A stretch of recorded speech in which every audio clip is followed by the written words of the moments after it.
Hello, everyone. It's Barry Mayer from You've Got Leeds, and we welcome you to the You've Got Leeds 3.0 training. And if you've joined us, then you are either a new user or perhaps you're an existing user and want to find out more about the newer version of You've Got Leeds. We call it 3.0 just for clarity. So we'll walk through all the basics of the 3.0 platform, how to add a lead, how to track a task, how to assign a source, but also the new and exciting features that we've implemented into this new 3.0 version. So we've been working on this for the past few months, even a year, and we are super excited to bring it to all of you guys and can't wait to get your feedback and questions. So one thing to note for the site that you should be at to log in, it is https://crm.you'vegotleads.com. So that is in multiple places throughout the Help Center. And of course, I will follow up with all of you to make sure that you know how to log in and where to log in. But just remember this, it's really crm.you'vegotleads.com. So you kind of replace the www with the CRM. All right, so pretty straightforward there.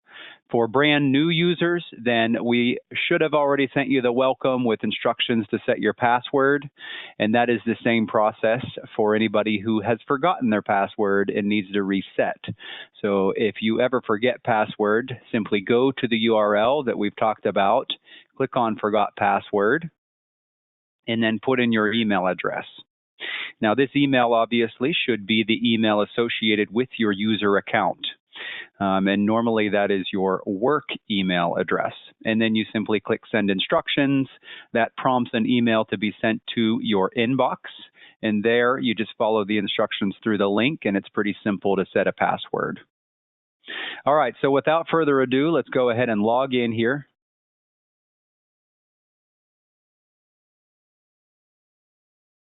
And here we are. And I'm going to minimize my GoToMeeting control panel here. Also, if you want to ask me any questions at all throughout this session, feel free to do so. I may answer them as we go along if I can. If it's something more in depth, then certainly we'd be happy to connect with you on a one-to-one basis and make sure that all your questions and everybody's questions have been answered. Okay, but I'll keep an eye on that throughout the training session today. Okay, so let's start to become familiar with the dashboard and the home screen upon logging in. Now I'm logged in as a corporate user that has access to actually one property here. And also, there may be some of you that are more multi-community type users that would have access to multiple properties, and you would see those in your drop-down and in the list right here. It might be 15 or 20 or more, right? Also, above that, before we get too far ahead of ourselves, I want to mention these navigational tabs at the very top. And certainly internally here, ease of use is always at the top of mind. It is the most important thing to our user base, and this is feedback from our users, right? And it makes a lot of sense. I think we all like easy to use, simplicity, and being able to understand something quickly, right? And even be effective on it in a short period of time. And that's what we hope for you, and You've Got Leads. Something that helps users do that is having a main nav bar here at the very top, or section, that remains constant throughout the program. And what I'm talking about is the home, leads, tasks. So you have your task search and even a calendar here, your sources, inventory, and also the reports. Now, reports are all generated in the same way, and we will generate a couple of reports before we're done here on the training. The inventory tab, I will mention one thing, and that is most of our YGL partners and clients use the inventory module. Now, there are some that don't, so don't be alarmed if you don't see that in between sources and reports. That just means your organization has adopted something else or uses another tool to track units and rent roll and inventory. For most of you, it will be very relevant, however, because you will have that inventory tab right there in between sources and reports. Now, if I'm looking over on the upper right-hand corner here, as our eyes go left to right across the top of the screen, I see notifications, a help, and of course a welcome there with my name. So what are these features here and these functions? Well, the notification, that's going to provide alerts to you. If you have leads auto-populating from any source across the web, including referral networks. For instance, if you are partnered with a place for mom and you receive leads, then those would auto-populate into your account. You get a nice window that appears that alerts you that a lead has come in, and until you dismiss it, so you address the lead itself, it will remain in these notifications. So that's wonderful, right, for our users and helping them to ensure they don't let anything fall through the cracks and those valuable leads are followed up with and they can refer back to them. Now the little help button here, if you click on it, you can see that it brings up a window down here, and this is extremely important for our users. So we always spend a couple of minutes on this section. And here, as a user, I may want to start typing in a question. So how to add a lead, or let's see, how to add a lead, and then see if I can find any results. And I actually can, and there are videos and other helpful links here on how to add a lead, right? Now, what if you can't find what your issue or question is in the results? Well, that's okay. You just click Contact Us, right? And then it will bring up some fields. Pretty familiar to us, nothing too complicated here. I would put your username in, and I'm just going to go ahead and make something up here. My parent organization, and how can we help you?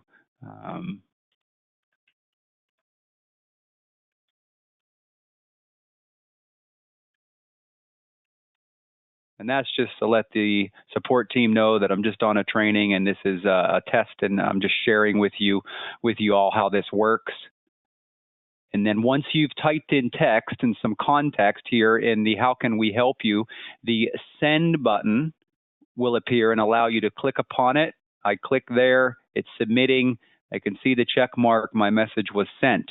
In addition to your work email, most likely the email associated with your user account, it's going to automatically send you an email in your inbox. And why that's important is because it contains the reference number, the ticket number associated with your issue or question. That way you can refer to it and go back to that number to make sure that it is worked and resolved. And of course, that's our job. We'll make sure you're followed up with and you receive resolution and an answer to your question. So simple stuff there. And that's through the help link at the top right-hand corner. Now, the drop down by your name, this is going to give you information into your own account, and you can explore this as much as you'd like. It's all straightforward stuff. Most likely you'll have account training integrations. That's an optional link that you can explore through support. Ask us about it if you don't have it and potentially want to see that, or what other apps You've Got Leads may integrate with, then just let us know. And then of course there's a log out. But something I'll mention here is the training link. If you're wondering, okay, where do I get back to training from this YGL 3.0 platform? Well, it's right here under your drop down by your name. So there it is. If you wanted to schedule for another session, it's up and coming. All right. Okay, so just before we are looking at other items on the dashboard, I'll briefly mention these other two items here at the top right, and that search. Here's the quick search that existing users would be familiar with, but it's also where you can quickly search a name for a lead. And then here is, of course, the add lead button. So it's always there with your nav header. And that's where we'll click to add a new lead, and we'll do that in just a minute. But what I want to get to before we add a lead, guys, is the new or newer dashboard and some of the items we've recently added. Our users are loving this lead search field. And I think one reason is because it starts to return results for you. As you type in a name, you can see that, okay, now I'm looking at all the Marys that I have, right, in my database. That's great. That means if someone calls you out of the blue, they give you their first name, you can quickly search them and find them. And I could click on any of these, and that takes me right to the Leeds profile or Leeds details page. Pretty simple, right? I mean, you've got leads, so you should be able to find leads and locate your lead records very quickly. Now let's scroll on down here, and what am I looking at here at the top front and center of the actual functionality and the items on the dashboard? Well, based upon popular request and demand from our users, we have added an upcoming appointments section to the dashboard. Many of you have said to us, look, I've scheduled something at a specific start time and duration. It's very important that I don't drop the ball on that. So it's something I want to see right away when I log in. And that's what this is all about, upcoming appointments. And you can filter by your username here or look at all upcoming appointments if you'd like. It will always show today, tomorrow, and Saturday if you have appointments scheduled at a time and duration. Okay, so those 3 sections or categories of dates: today, tomorrow, and then the next day. You'll see that there's plus signs I can click on and expand and collapse the details of this appointment. Now you may say, well, I want to edit this tour with Gail. How do I do that? Can I do that from here? Absolutely. You click on the little edit pencil icon over on the right side, and now I can even see all the notes that we've ever tracked and entered. I can enter more notes, and I'm able to change my details. I can change who the appointment is assigned to. I can update the due date, change the time if I need to. And you can see how this works here. And you can either cancel that if you don't want to change the time and you're looking at it and exploring, or you can set, and that'll set it at the new time. I'm going to click cancel. I can quickly change the duration in a drop-down list. The priority for this is high. So you can see that these drop-downs are very straightforward and pretty self-explanatory. As a user, even if I'm not familiar with customer relationship management programs or software in general, this kind of stuff is pretty obvious to all of us. And of course, it's purposeful, and we've made it that way to enhance the ease of use and simplicity of this program. But the contact details are here. I can click on the email. It's going to open up an email and allow me to send an email. If I wanted to get to the leads details or the profile, here is a link right here, lead details. If I want to see all of the tasks associated with Gail Carter that I've ever entered into the program, then I click on activities from here. Anytime you see blue text that gives you the pointer with your cursor, and if you are able to see that on my screen, you can see how it changes. That tells you that it's a link to further information. So anytime you see blue text like that in YGL, then if you've made changes or made any updates, you simply want to click the Save button. And that brings me back to my upcoming appointments in my dashboard here. And my tour with Gail has remained. Now, if I wanted to complete this, so we did do the tour, I track my notes, then I simply choose Done, Yes, and save it. And it will remove it from my dashboard, right? Aha, so what is this now? Okay, I've turned on or activated the auto task stop feature within this training account. And I've done that because I'd say about 90% of our YGL partners have this feature activated. And basically for our users, it's a fail-safe, or it ensures that you are always scheduling a next step with any lead that is still open. And that makes sense, right? And you might think in your own mind, well, what if they told me, don't call me for another year or something, or should I close the lead, or what happens in those different scenarios or instances? Well, if you truly do not want to enter a next step, then the lead should either be moved in because they're becoming a resident, or you close them out because you feel that the lead is completely never going to move in, right? If that's not the case, then it requires a next step. And if they said, call me in a year, then set out your call task for a year from now. And it basically, in the simplest explanation, it ensures that there aren't a bunch of open leads in your You've Got Leads account with no tasks scheduled for the future. That's what we don't want, right? So I'll go ahead and schedule a follow-up call. And it's going to be a follow-up to tour. That's my details. And I'm simply going to schedule it for a week from now just to make sure that I call within 7 days. I will leave it as an all-day type task, meaning I'm not scheduling it at a specific time and duration. So it will be part of my just task search and task snapshot. And I'll click on Save. And I'm done. So right there, you can see how easy it is to make sure that you've tracked that appointment and you've completed it with that lead record or family and schedule the next one. I didn't even move off this section of the dashboard, and I've accomplished all of that in a couple of minutes, right? And that's the name of the game, is to get you guys on and off this program as quickly as possible so you can get to other even more important things, like face-to-face time with your residents and families that are touring and so on. Okay, so that's your upcoming appointments. As I scroll down, I see a sales pipeline feature. Really simple here. You remember what I said, these are blue text, right? So you know that I could click on that and it's going to give me more information. And what it would do is take me to my leads section of the program, having filtered by all leads in post-tour. And right there, I can see in my community, I have 160 leads that are in the post-tour sales phase. Great. Task snapshot. Users love this. It's set up just a bit more, I think, user-friendly than it used to be because it's right here, and you don't have to even click anything to see it. Also, you are able to complete these tasks from this page as well. See that radio button? I just click on it. I can see my details. I can even add a new note.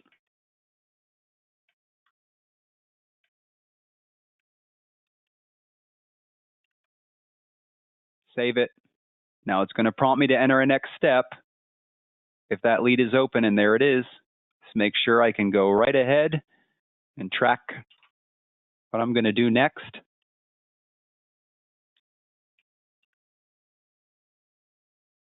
Schedule my date, save it.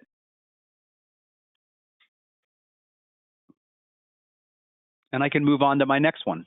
So I could work right here from my dashboard and catch up with everything that I have to do, right? Catch up with these red tasks that are a bit past due, finish all my upcoming appointments, make sure that tomorrow and Saturday's appointments are good. And then I could do something else when we'll talk about adding some leads and maybe filtering out other leads or narrowing my search in the leads section. You can see you can accomplish a lot even from the dashboard, the home screen when you log in. The latest leads here is another popular section, and that is giving you all the newest leads that are coming into your account, whether they're auto-populated or whether you've entered them manually yourself. And it will always have the latest lead at the very top. And I can show more than 5 per page if I'd like. So I think in my mind, the latest leads, the task snapshot, and even upcoming appointments, those 3 items have been the most requested items by our user base. And they've said to us that those are really important because they are directly related to my effectiveness and the efficiency within the CRM. Something I'll mention too before we look at the final items on the dashboard, and then we will walk through the steps to add a lead, is customizing your dashboard. So this is a brand new feature, and you can see it's a little customized widget icon here on the right-hand side. And if I click there, it gives me this little menu with some arrows. It's pretty straightforward here. There's a couple of things you can do with this menu. One you're able to reorder your dashboard cards. So if I said to myself, my latest leads are the most important feature for me, that's what I want to see at the top. Then I want to see appointments, then sales pipeline, then task snapshot. Or perhaps I'll move sales pipeline just below task snapshot. So now I have latest leads, appointments, task snapshot at the top. Okay? Maybe quick stats is not too important to me. So this is the second thing you can do with this menu, and that is hide the dashboard card. If it's white, that means it's hidden and it won't appear on your dashboard. Now I simply click OK. Now my screen's going to take a minute to refresh, or a few seconds. And look at that. I have latest leads at the top. I have my upcoming appointments next, and my task snapshot right after that. So personally, I love this feature because it gives me some autonomy. It gives me more control, right, with what I see when I log into this program. It really should be all about the user and helping them, again, track the critical family information that's needed and move on quickly, right? Okay, so that's a bit about your dashboard, and I would suggest that all of you log in, explore, play around with it in your own account. You can't break it. If you have any issues or questions, then by all means, we welcome your feedback, and of course, the questions, we're happy to answer them. Okay, so before it's half past the hour, I want to get to the process of adding a lead into your account. So what do? Well, I don't care where you happen to be in the program. I mean, we could have popped over to sources or accidentally clicked on sources, right? We still see the navigational header at the top. We don't have to feel intimidated or think we're going to get lost in this program, right? We could always recenter and go back to home. Here's our dashboard. That's nice. It's familiar to us. There's our latest leads and appointments, right? But wherever you are, you have this add lead button at the top right-hand corner. So I'm going to go ahead and click there. And then it brings up a nice form. It's not too intimidating here. I can complete this quickly, right? And it basically just drives where you're going with adding this lead, this initial inquiry form. It's kind of like a roadmap for you to follow as you add the lead. So I have inquiry details at the top, and a popular question is, can we backdate this? Yes, you can. So if they happen to inquire with us yesterday, we'll choose February 28th. Also, lead status. This might look different in your account. You might have hot, warm, or cold, or you might have even more options than 3. That's all that is, though. Inquiry method. This is the method they chose to reach out to you. It's not the comprehensive source. Again, it's just simply the method they chose to reach out, meaning did they call the corporate office, right? Or did they call you directly, or did they just walk into the community? Whatever the case may be. Lead source. Now here, I like this field as well. They've enhanced this, meaning they as in our wonderful tech and development team, where if you start to type a name of a source and it's already in your account, it's going to find it. So if I type in the name Randy, I can see that I do have a professional contact named Randy, and I just click on it and I assign it to this lead. So now it was that quick to assign a source to a lead if it's in the program. If I need to add the source from scratch, I can do that. I would simply click Add Source. Now I get my main categories here, right? I can see in my breadcrumbs here, I'm at all.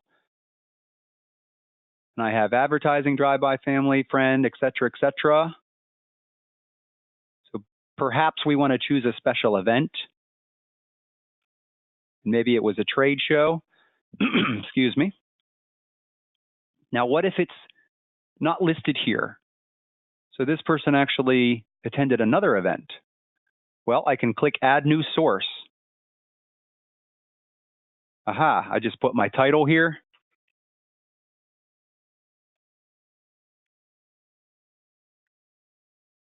And I know I'm just making stuff up here as it comes to my head. Start date. Perhaps it's starting today. The cost is only $25.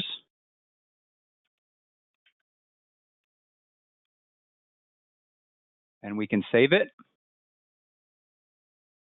And we just added it. We can see it here. I'm going to go ahead and add to lead.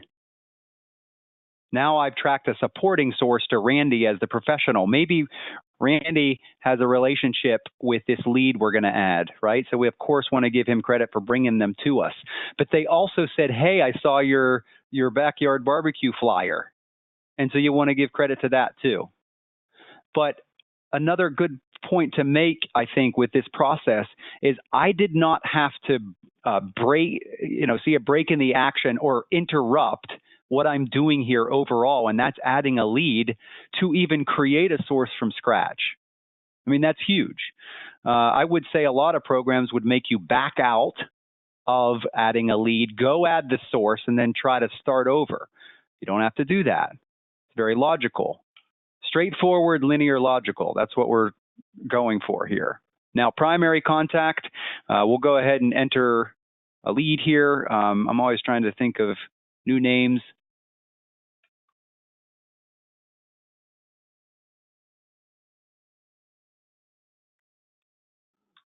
Just make something up. Make sure it's not a real email, email.org. And we'll throw in a phone number.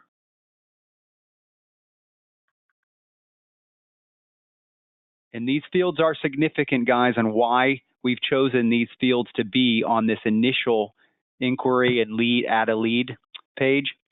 And I'll tell you why. The main reason is because they are going to search for a duplicate lead as soon as I click create. Okay.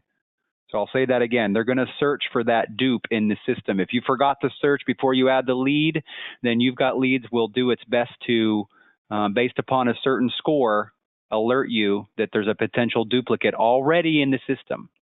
Okay. So if, for instance, if the name is a match or if the email is an exact match or even the phone number. Okay. Okay, so let's go ahead and add the person who the primary contact is helping for their search. And I'm trying to think of a name. How about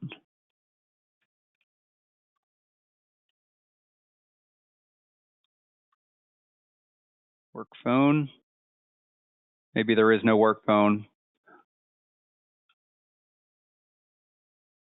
And then we've included the notes section here because we understand they're important.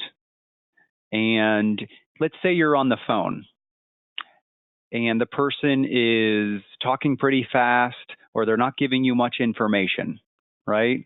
And you really want to just gather their name and get any kind of contact so you can reach them later, like an email or phone. And then they just go into giving you a bunch of details, right? And you welcome that, right? This is about customer service and helping the family. So you want to record that and make it easy for yourself. So you don't have to worry about anything else. So that's why the notes are here. And so you would start to type all of what they're telling you, right? Mom is having difficulty maintaining the 4-bedroom home, really is starting to need additional assistance with daily activities, etc., right? So you spoke with Freddie. Now, once we've tracked everything we can on this page, now it's time to click the green Create button. So I'm going to create this lead, and what it's doing is it's saving this record. It's making sure it calculates the where it is in the sales phase. So the create first task, and it's an A lead here. You can see just a bit of information up here. And that year's old, we just haven't tracked the date of birth yet. So beyond that little guide, that kind of inquiry info map, when you click add lead, now you can actually enter even more comprehensive information as it gets to you or as the family provides it to you, such as all the address information for the primary contact, the resident information, right? Any personal details about the resident. So if they, of course, provide your birth date. Now, I just clicked on the header. So I think for age and birth date, this is very significant. And that is clicking on the year will get you that range so you don't have to scroll between a bunch of months or something, right? So this is helpful. So now I can quickly get to perhaps some years maybe in the 30s or what might be relevant with their age. Where are they living right now? So maybe home has some services. Health status, do they have diabetic injections? Any memory loss? Not in this case. What's their ambulation like? She uses a walker. And then just a few radio buttons here. So part-time medication. It might have something to do with the diabetic injections. Would really like full meal service. Doesn't need help with dressing now. Maybe once hair salon if you have access to it, or one on site at the community. Let's see, bathing, toileting, eating. Really doesn't need assistance per se yet there. Definitely wants full laundry service. Okay, so you can see how quickly one could fill these sections out on the inquiry page. Of course, the primary contact. If you send mailings, you want to make sure you're diligent about getting the address information. Let's see, what else is here? There's phone number, fax, the preferred time that they may want to be contacted. Are they the inquirer? Yes. Allow contact? Yes. Mailing list, you may want to check that if you're diligent about categorizing different leads on a mailing list. Otherwise, just leave it unchecked. Occupancy, this is an example of a custom field. And so let's see, we can add custom fields to a leads record, just for your insight and for your reference. Okay. And once we've tracked everything and all of the information that we have,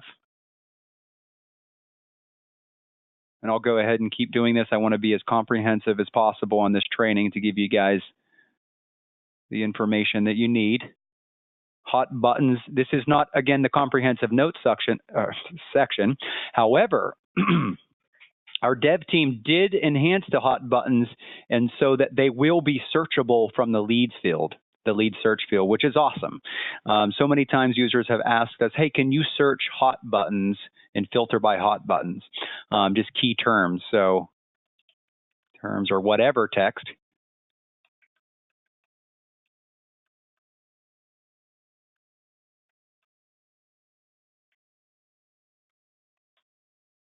So that's great.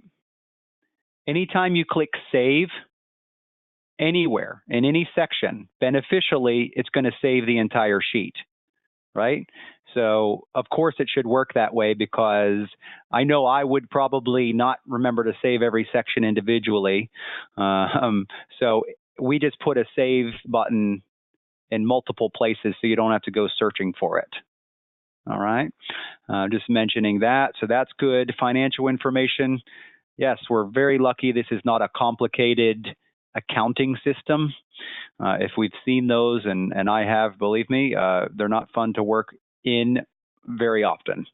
This is simple stuff, right? Funding type, minimum and maximum budget. Do they own or rent right now? So would they have to sell a house? And are they a veteran, or was their spouse a veteran? Perhaps they could get some assistance if so.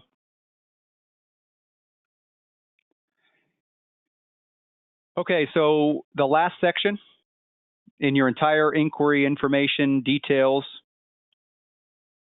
is the secondary and then additional contacts.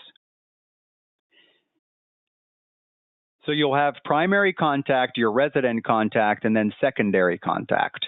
So the main two contacts for any lead, and you've got leads, is the primary and the resident, or / potential resident, right?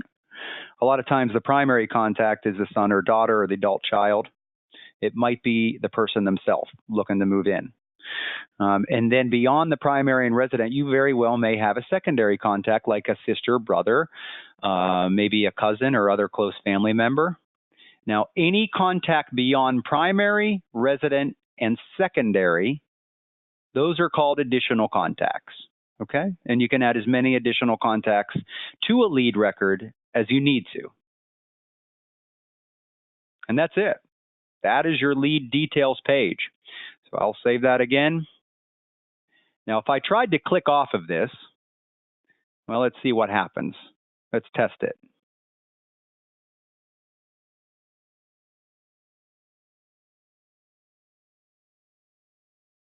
There it is. It does stop me. Because guess what? This is a brand new lead, right? This is an open lead. And so we need to create that next step.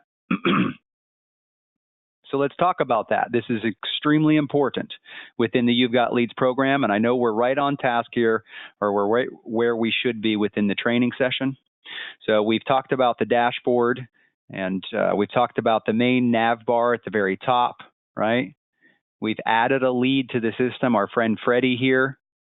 And now, for the first time, if you're a brand new user, you are going to see how to add an activity, or what we would call a task as well. So it's blank right now, no records available. I got distracted. I tried to click off of it, but oops, it's going to keep me on task. So now what do? New task, there it is. It's directly to the right of your task calendar, but it's called New Task, and it brings up your drop-down list for all the tasks options that you have at your organization. These are customizable, and it doesn't cost you anything. It is an admin controlled custom task list, I guess you could say, at your organization. So if you feel you need another task, then talk to your admin user. If you are the admin user, then simply reach out to support. But I'll mention that this is a customizable field and feature within You've Got Leads. So let's say the first task that we completed was a call. Now, as soon as I choose the type of task, it's going to bring up this window. I'll type in initial consult. It's automatically assigned to me. If I wanted to assign it to somebody else, then I could do that by clicking the drop down. Okay. If I want to enter another due date, it's going to default to today's date, then I simply click the calendar and I can do that. Maybe it was yesterday that we spoke with Freddie, so we'll choose February 28th. For this task, we are going to leave the time alone and leave the duration alone. This was a simple phone call. We don't need to track what specific time or how long it took. Okay. It is going to be a high priority. This is a hot lead, and we're going to complete it and save. Okay. So we've just entered and completed our first task. Now, if you're a brand new user, and I might even think this, if I were, why can't I click off the page still? Well, that's because we need to enter a new task for the future that's not completed yet. So we have a next step. We have follow-up scheduled, right? Otherwise, we'd have a lead in here that's still open with no next step scheduled. So to enter a new incomplete task, we simply go through the same steps. We click New Task, and perhaps when we spoke with this family, they said, you know what? We love your community. We want to come in for a tour. So I'm clicking Tour. This is the task that I will be scheduling.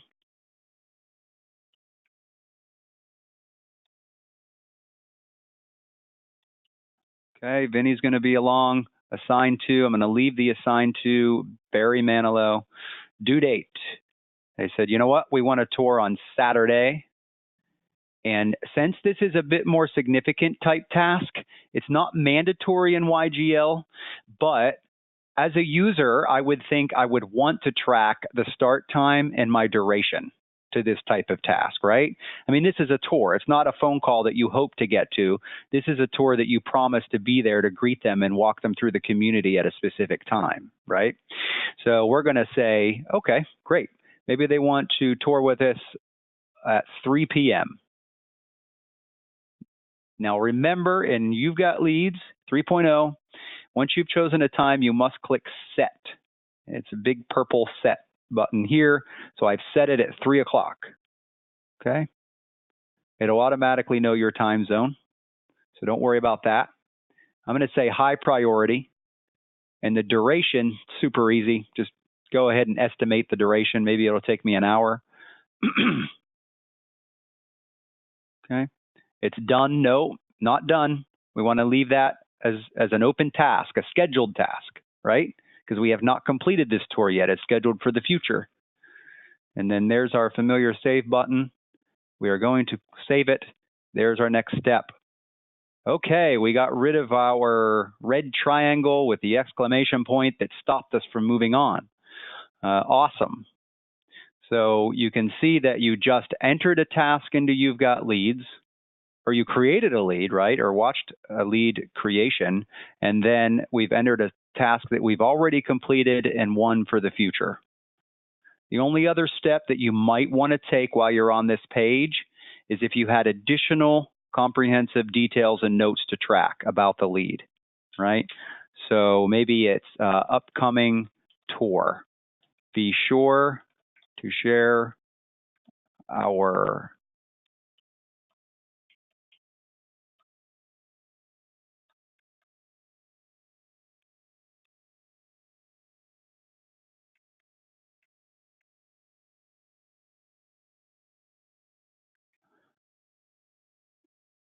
And before I move off of this, I do want to show you that you're able to add tags. Okay, so go ahead and add that tag. And we also can associate any note with a specific task. So I'm going to associate this note here with my tour task that's upcoming and go ahead and add the note. Right? So there we go. So there I can see the tag and I can see the task that it's associated with. See that? It automatically day, date, and time stamps and stamps the user who entered the task or the note, I'm sorry. So how cool is that? Awesome, right? I do have the ability to edit the note, and only my notes, by the way. And I can delete a note. These are optional features per org.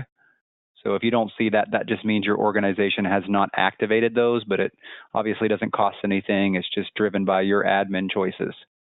But if you do have that activated, it's only editing and deleting your own notes. Okay, so we've been pretty comprehensive with this lead. It's pretty simple to add, pretty simple to track tasks and enter the notes. So now we can be off and running and go somewhere else. Now, I mentioned the other tabs here at the very top, and I know we are quickly moving through the hour here. We only have about a half an hour left or so. So we'll look at these other tabs, and I also want to talk a little bit about the reports and maybe share just a brief synopsis of the inventory, but something that we will combine with leads and tasks here at the very top is actually the sales phase and moving a lead through the entire sales phase, right? So what we've done already in the training is add a lead, and we're just at the very beginning. We created our first task. We've tracked what we did, and then luckily they want a tour right away, right? But what about when the lead wants to complete the assessment and they have a deposit for us? That's great, right? And then we want to schedule a move-in, perhaps move them in, and then also what about move-outs and close leads? So I know that sounds like a lot, but I can show you that basically in one fell swoop with a lead and go through that whole process. But before we do that, I want to share with you how the leads page is set up. I mean, besides your tasks, I would say users spend the most time in leads. So first tasks, then leads. And what we're looking at here are the total leads, right, in my Vista Ridge of Seattle that have moved in, that are open, move-in status open. Now, it defaults to that because, users have told us before, well, the program should be smart enough to assume I want to, by default, be following up with open leads, meaning exclude moved in or closed. Now, you can set your own filter sets as well with this program. So your filters are all here on the left-hand side. This is for leads and the tasks section in YGL 3.0. So if I click filters, I see my clear all button, and I can clear everything, right? And now I see that I have 616 records. I know this is all the records I have, right? It's including moved in, closed, open leads, everybody. Now, what if I said, you know what, I want to apply a saved filter set? Well, I simply click on the drop down and I see all open leads there. Excellent. So my move-in status is set to open. So that's where I get the 414 from. Okay. Now, what if I choose, let's see, all open leads, and I delete that filter set? Yes, I can delete it. And I'm doing this on purpose, obviously, so I can show you how to apply a saved filter set, right? So I just deleted that all open leads, right? And I still have a couple of filter sets that I've saved, moved in leads and open leads that are in the post-tour phase. But I definitely want that all open leads filter set, right? So how would I do that? Okay, well, I can go here. I can find my move-in status. So anytime you see a little arrow, that means you can open and close, expand and collapse. See how that works? Pretty slick, right? Anytime you see that arrow, you know it does that. So I click sales activity, arrow, drops down my options for the sales activity. Sales phase, move-in status, lead status, users. I'm going to go to move-in status here, and I can see open. I can even see the number of records it will return. So now I click open, right? And that's the only filter I want to choose right now, because it's my move-in status. So this means all open leads. Now I save my filter set, but it says error. Why does it say error? Oh, name can't be none. So I like that, right? You never want to see errors, but you want the program to prompt you to do the right thing. So we didn't enter a name for our filter set. So let me call it whatever I want. So all open leads. How about that? Save filter set. This time success. Filter saved. Okay. Got it. And it already will, by default, I've already chosen it, so it's set right now. And then if I want to see which filter sets I have, simply click the drop down. There it is. It's all open leads. Okay. I can add multiple filter sets too. So lots more than one.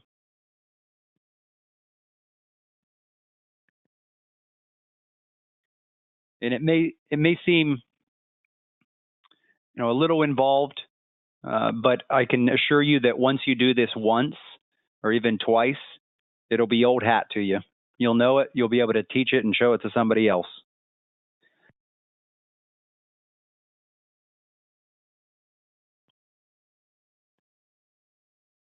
Okay, so let's take a look at the grid here, the table.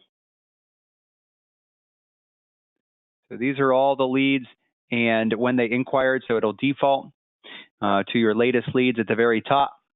The next task, this is a new feature. You can see this latest lead here. That's very cool. It'll even show me the details. I love that. If I click on it, it'll take me right to the activities page. If I click here, it'll take me to the lead details. So if I click Freddie, there we go. I can easily get back to the activity by clicking there. See that? Jump back to my lead, still has my filter saved.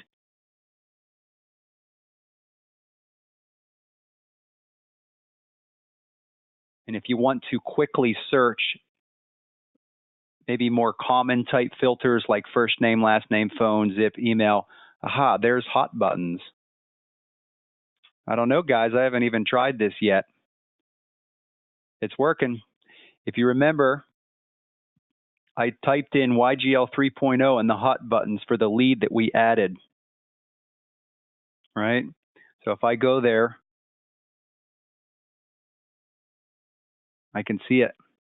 That's why it returned the results, 3.0. So how cool is that, right? All right, so let's go back. Let's clear filters here just to grab everything.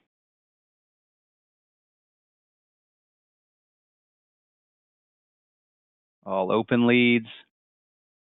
And perhaps this time we want to search by the first name.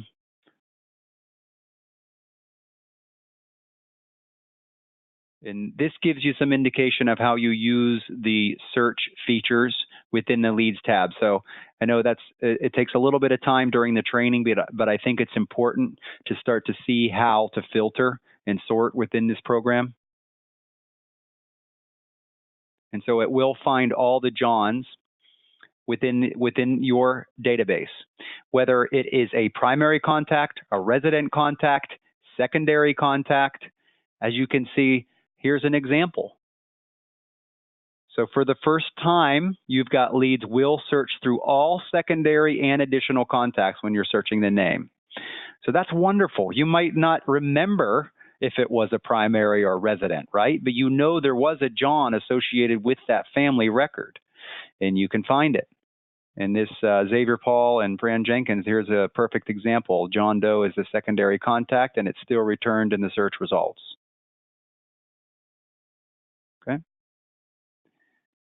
Okay, so clear all. A couple other things I want to mention on the Leeds page. Anytime you see the little dots here, just like your dashboard, you're able to pick and choose the column headers that are hidden or show up, and also reorder them. So maybe I want inquiry date after my contact and resident.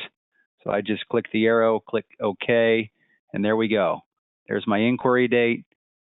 Here's my contact name. Remember, it's blue text, so that's a link to their inquiry details, the resident, and so on. If I want to export to Excel, I can do that. Just right here, just click the export button, and it will export your sheet directly to Excel. In addition, I am able to track a group email task. Find the little @ symbol at the bottom right, change the regarding,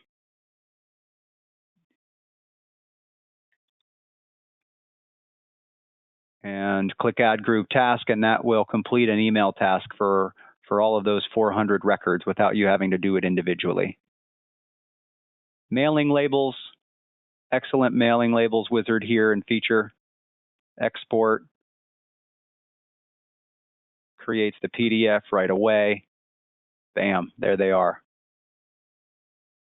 I mean, it's the easiest and fastest mailing label creator, honestly, that I've ever experienced. So here's the group task for your mailings. I would change that. And then click the Add Group Task. Same thing with, as it was with adding a group email, it creates the mail task for all of those records. Okay. All right. So we've covered a lot. Before I move on from Leeds and talk a little bit about tasks and sources, and then show some reports, I did promise I would walk you through the steps to move a lead from one sales phase to the next, right? Okay, so let's go into our Trina Carey lead here. And we could really click anywhere, but I'm going to click right there. Aha, so she had a move-in task scheduled for yesterday. Okay, great. Well, let's update that. So to move a lead in, you simply track and complete a move-in task. So I'm going to back up here. I'm going to delete that.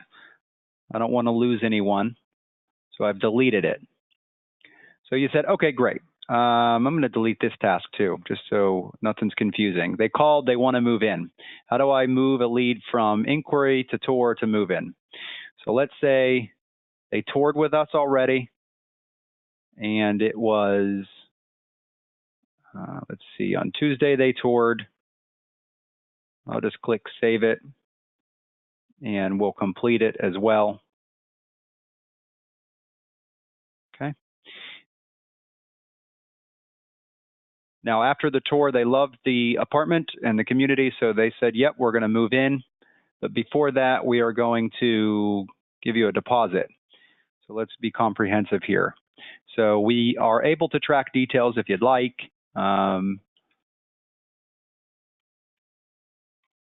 We're going to say, yes, it is done.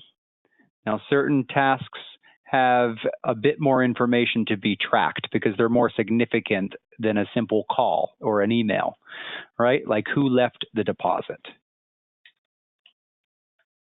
and what was the amount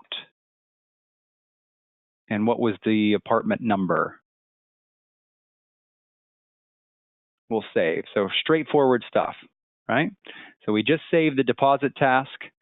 We are going to enter the next task, and that is a move-in. And let's say they moved in yesterday. And it's complete now. Now, certain fields might be required depending on your organization's preferences. Number of people per unit. Just choose one there. Occupancy type, single, private.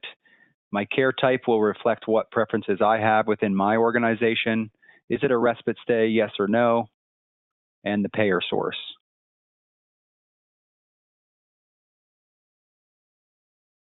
Okay, so there are your move-in details.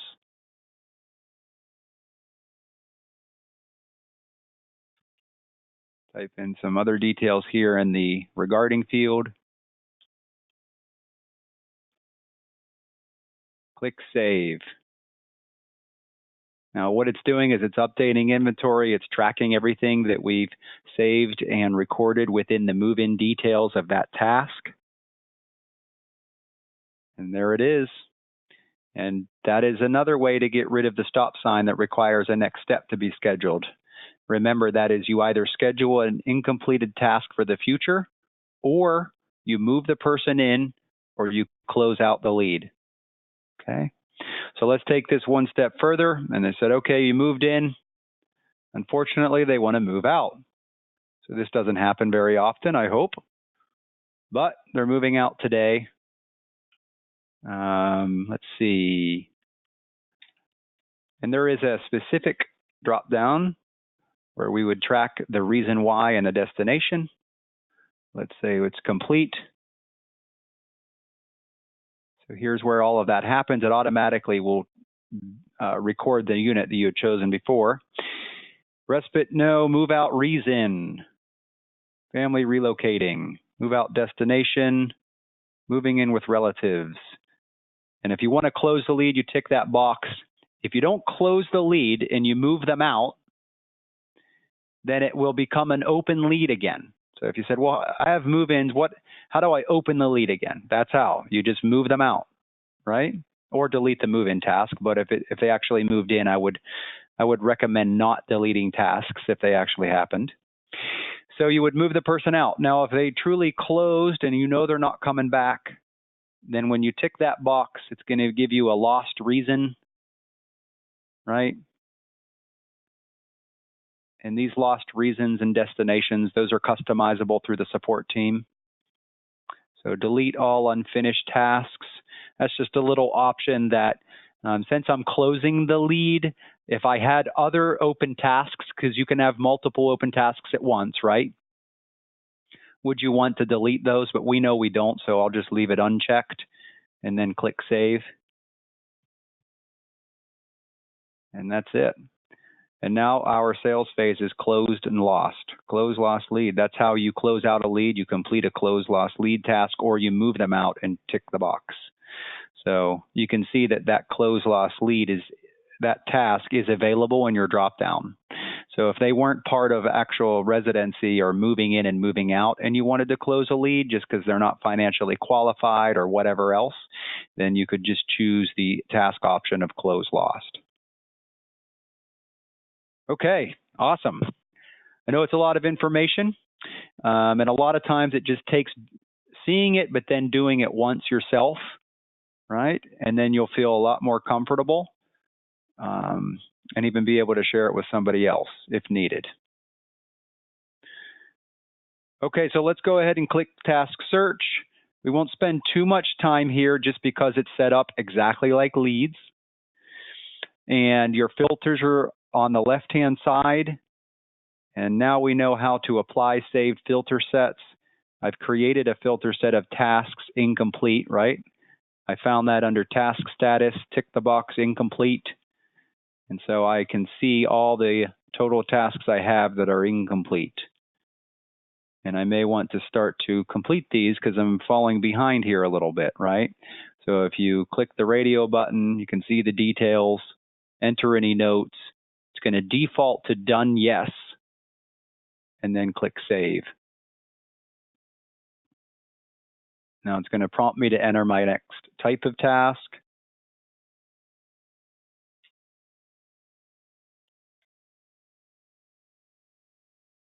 I don't know if many folks mail things anymore, but just entering a next step so we have something tracked for the lead. I can go to my next one, and you see how that works. Now, if I wanted to drill into the lead's detailed profile and activities, then of course we can click that from here. It takes me right to the details and review all of this information. Go to their activities. There's my task that's incomplete. Maybe I want to reschedule that. Push that to March 9th. Click save. So I've saved it. And now I have a quick link back to my task search if I want to use that little magnifying glass. And there we go. You are able to export your tasks to Excel and reorder and hide the column headers. Contact name, task type, and the details, meaning this details, you can quickly search this field. And I'll mention one other thing here on the filters with tasks. Let's see.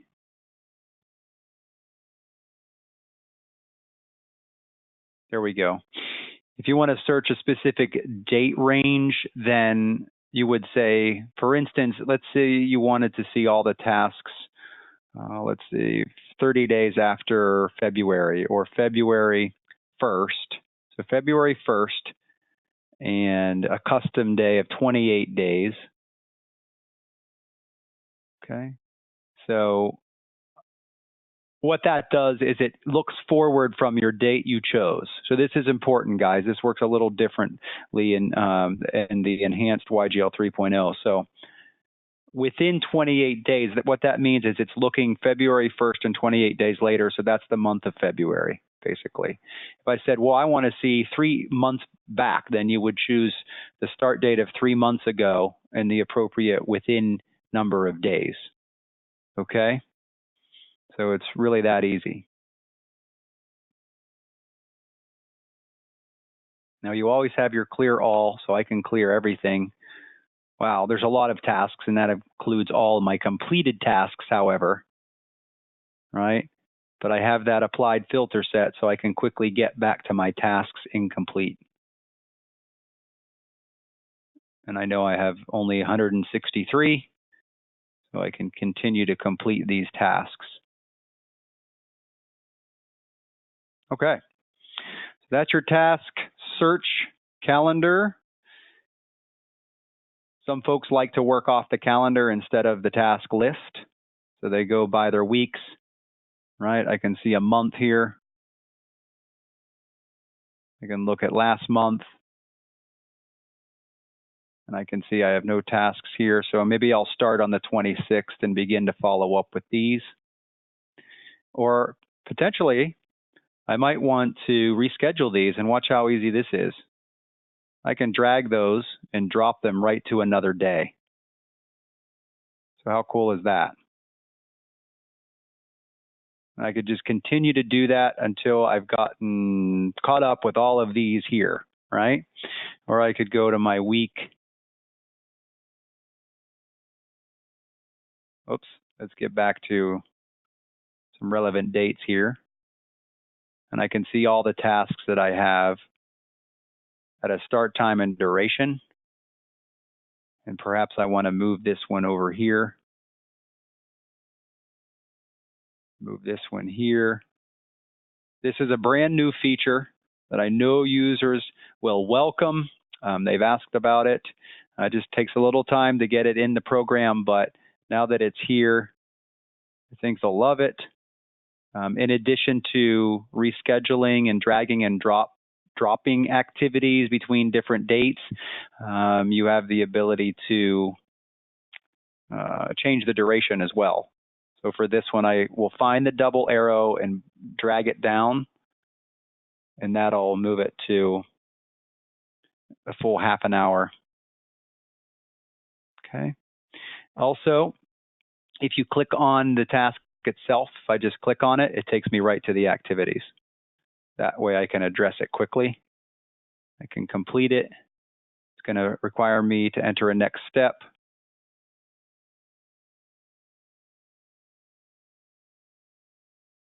And now I can move off the page. So that's a bit about your task calendar. Same thing with the filters on the calendar over here, works exactly the same way as your leads and the tasks. Okay, let's look at sources. Sources section, and you've got leads. Here is where you are able to add a professional source or even a non-professional source into the program, even when they've not provided leads to you yet. Okay, is everybody with me on that? So if I click on Add Professional Source, then it's going to bring up a blank source form, basically. And here I can choose my professional category. Maybe it's a home health. And let's see.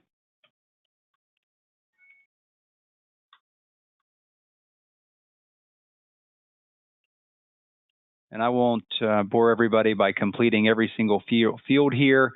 I think these are fairly self-explanatory when you're completing emails and addresses. I will say that if they're part of an org that's not in the drop-down list, so you're adding a home health here, right? And you don't see it in the home health list. So you're saying to yourself, well, it's a brand new home health company that I need to get into. You've got leads. Well, see that little X? I'm able to click that. I can click right in the org and start typing the name. So that's wonderful. And it'll actually find the name if I've typed something that is a match. So there we go. I just added a brand new org, and we type the phone number, click save.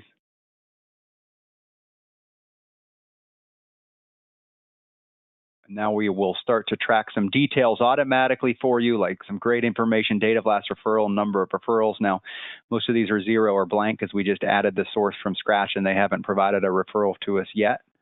But you can see it's tracking those valuable metrics there. I can begin to follow up with this source right with my activities. You can see it works just the same exact way as a lead details in the activities. So remember, straightforward, familiarity, simplicity within this program.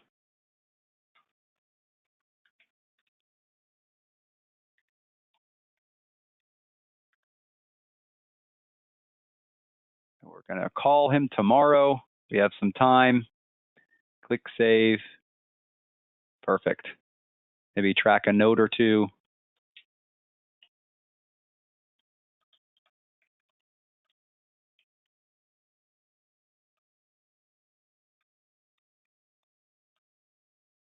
Add note.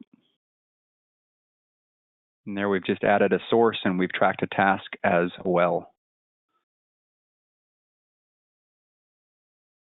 One other thing I will mention about sources, or a couple other things, your filters are not quite as extensive for sources, so we can easily fit them in the form right here. And so you can use those. It's pretty straightforward. Drop down to filter your results below. In addition, the group email task @ symbol signifying email is here for sources as well, and the group mailing labels. In addition, you are able to export to Excel by clicking this little icon, and also hide and reorder source column headers or fields in the same way you would do with your you would do it with your dashboard cards and leads and tasks. Now, inventory, I won't spend too much time on this, given that there are some folks who don't use it, and we have other videos that can walk you through adding units to the program, and it really is so specific to each community with how they set up their apartments and units and the unit numbers. But I'll follow up with all of you with little inventory videos. And then again, if you have any questions when you're going through that yourself, we can provide one-to-one support on that. The reports section, it functions just a little bit differently than the other tabs in that if you click on just reports, nothing happens. You need to hover your cursor over the report section and then choose the desired report. For instance, activity report by week. I'm going to look at the fourth quarter of last year. I know there's some good data in there. So for our training and user experience today, I want to make sure that we're running a report that returns some data. And so here's what this weekly activity report is providing to you. It gives you a nice summary by the week. And by the way, we can set this week for your organization to begin on any day of the week that you choose.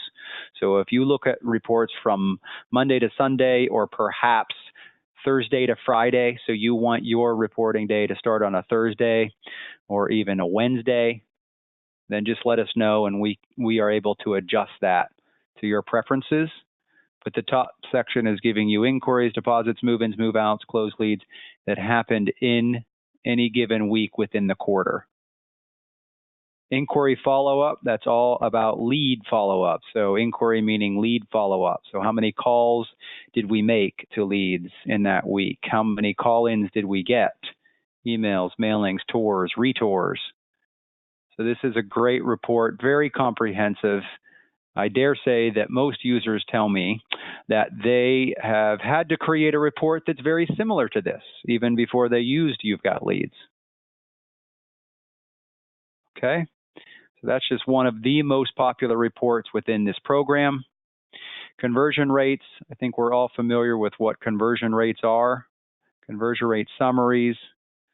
Well, of course, it's not going to give me any data. I didn't choose any time frame. It'll default to the start of the month. So maybe I'll choose February 1st, right, on both of my start dates. See if we can come up with any data here. There we go. How many inquiries did we get? Tours, deposits, and move-ins. Straightforward information, but these metrics, of course, are so valuable. If we can't manage and monitor it, right? Or how can we manage it if we can't monitor the data? And this is what we want.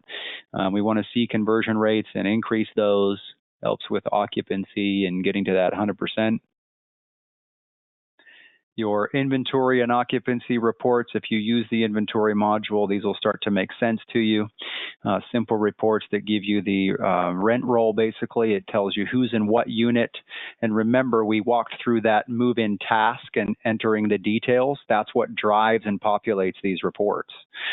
So when you move somebody in through a task and you choose Unit 1A for Loretta Mueller, that's why she's in this row. And you can see the text that's in blue, that's a link to further information. So if I click the date, it takes me right to her activities page, and I can see why she's in that report. It's because of a move-in task that I created and completed the details for right here. See that? So it's all about entering the good comprehensive data and maintaining the integrity of that data, right? And what does that mean? It basically says it all goes back to ease of use and the intuitiveness of a program. Because if you have users in your organization that are all bought in, they're all humming along and using your CRM and entering good data, then the reports will take care of themselves. So I think a lot of times people will get hung up on reports first. Reports are great and they're definitely needed. But the first step is to get everybody using the program entering good data. And the way you do that is to deliver an easy to use and intuitive system, right? All right. So I will wrap up here, guys. I think that we have covered a lot today. I want to try to stay within our allotted time frame and what we promised that we would get this training done within, and that's about an hour and 15 minutes. So I welcome all of you to reach out to us with any questions. Use the help feature. There's a help button up here. It's a great way to reach out to support and create a ticket if needed. And of course, we'd love to hear from you. Hopefully it's good things, but we also welcome any feedback you have with areas that we can improve. So thank you very much for joining the training, and we certainly look forward to speaking with you all again very, very soon. And bye for now.